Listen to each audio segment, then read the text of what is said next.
Hello everyone, it's Dave here from SaveDex, here to talk to you about Paper Mario the Origami King. We have received some new information about it today through an article on Game Informer. Link to that article is in the description.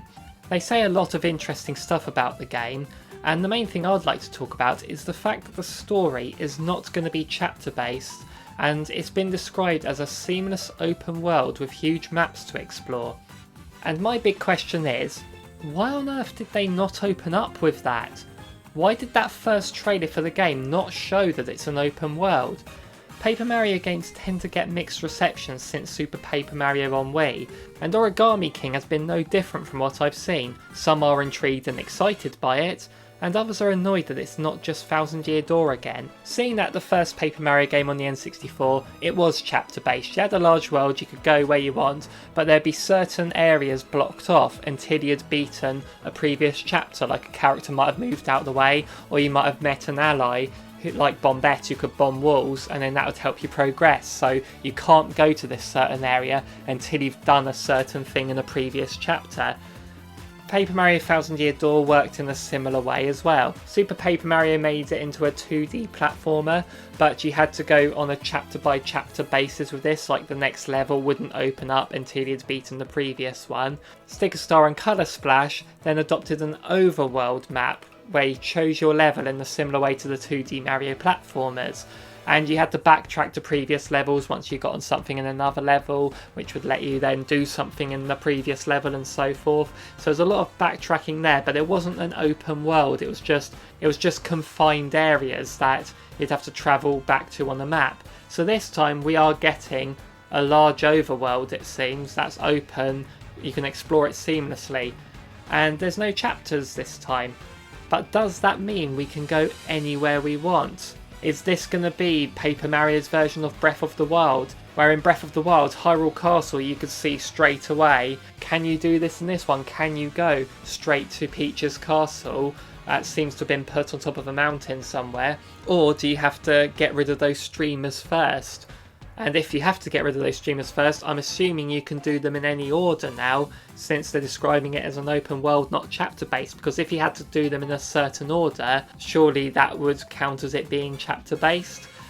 But I am looking forward to this game still. I mean, it's going to be interesting to see how Paper Mario does an open world. Another thing that is quite interesting about this article is they're mentioning the allies are back. He meets the allies like the Bob-Omb and Kamek along the way, and they help Mario out during the adventure, which is great to see. But the trailers they've shown so far haven't really emphasised that, haven't made it clear, and partners and allies is something people have been wanting back in Paper Mario for ages. Why have they not told us this yet? People would go nuts to find out for sure. Yes, we are getting partners back. And yes, I know the second trailer did say there are partners, but it's not been clear whether the partners are with you the whole adventure or whether they're just with you temporarily. As for a lot of the footage they showed, Mario's just on his own. And the combat system does still look really interesting. I mean, you got the ring based system where you can rotate it to make sure they line up and do extra damage. The toads that you find on the open worlds, like they're hidden about all over the place, they sort of become the audience, kind of like Thousand Year Door had that, and they help you out during the battle by throwing items at you, it seems. And again, it looks really interesting, but my only question is, will you have EXP in this game?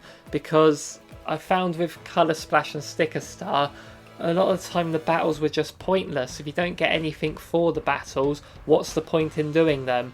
And I'm like, if there's no EXP in this, or if there, especially if there is, why haven't they told us?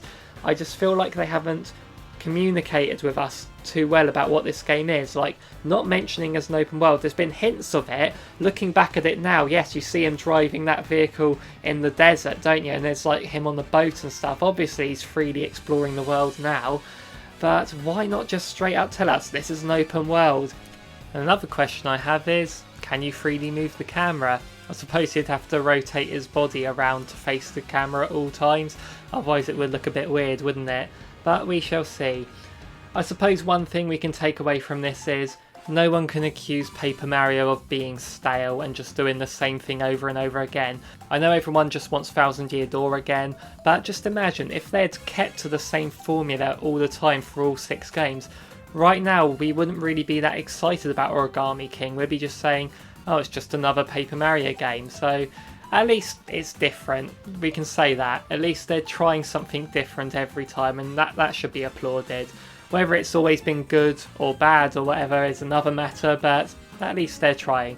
So, what do you think of this game so far? What are you looking forward to it? That's what I'd like to know. Do you think this is going to be properly open world where you can go anywhere you want? Or do you think it's just going to be a seamless, no loading zone open world, but you still have to go in a certain order? It'll be interesting to see if you can just pick a streamer, just go for that one first or not, but we will see. We will see, definitely. So let me know in the comments down below what you think of this game, if you're looking forward to it. Has this open world news made you more excited or less excited for it? And while you're down there, if you like this video, give it a like, and make sure you subscribe to keep up with our future videos. So thank you very much for watching, everyone. See you in the next one.